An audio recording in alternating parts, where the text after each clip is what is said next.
high level performance, and in this video we're just going to have a little talk through the box jump, why we use the box jump and how to do it properly.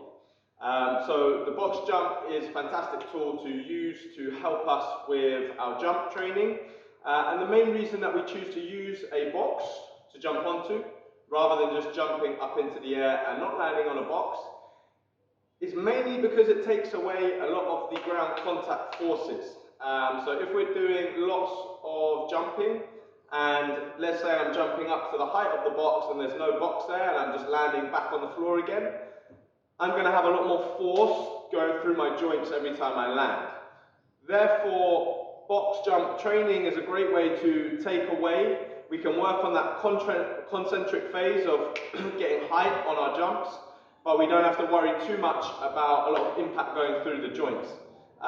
So if you are somebody who's an athlete that already has a lot of stress going through the kind of knee and ankle and hip joints throughout the week through sprinting and jumping through your sport anyway, then this is a great way to just facilitate taking a little bit of that load off, but still working on the power production.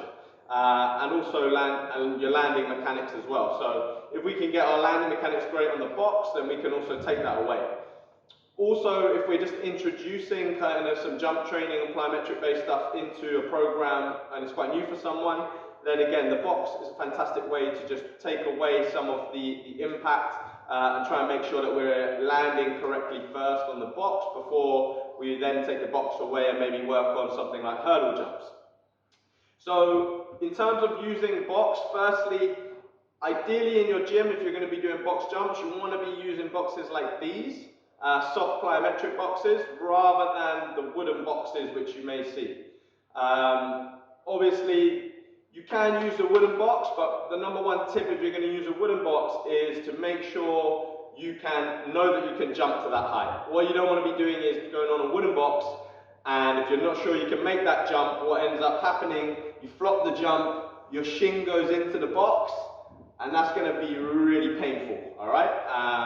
Probably injure yourself, and it's going to put you off box jumping for quite a long time. So ideally, soft plyo boxes, at least then that way if you flop the jump, it's not going to hurt.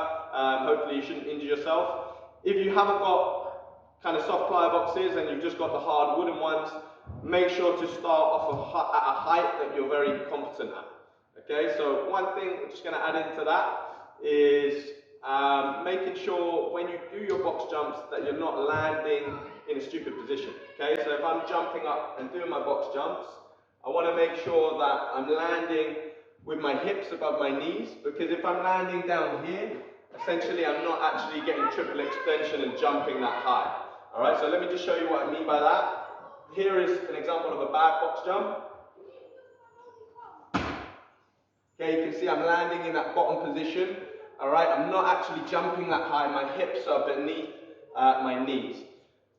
Essentially, there's no point me trying to jump onto a box this height because I'm not actually getting up high enough. All right, so think of when we jump in sport, we want to get extended and we want to be getting up nice and tall. So to give you a better example of the box jump and what we want it to look like, we want to still be using that counter movement, but we want to be landing in that kind of athletic position when we get up onto the box.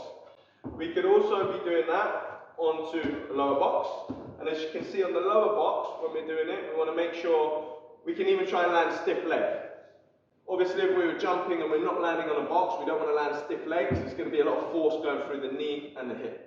Okay, but if we're on the box and we're not coming back down again, then there is not so much force to absorb. So if I was to do it on the lower box, okay, you can see we can land with pretty much straight leg. It's not going to be loads of impact going through the knee, the ankle. Okay, so key tips for the box jumping. Make sure you're doing it on a height that is suitable for you. Okay, there's no point trying to jump onto a really high box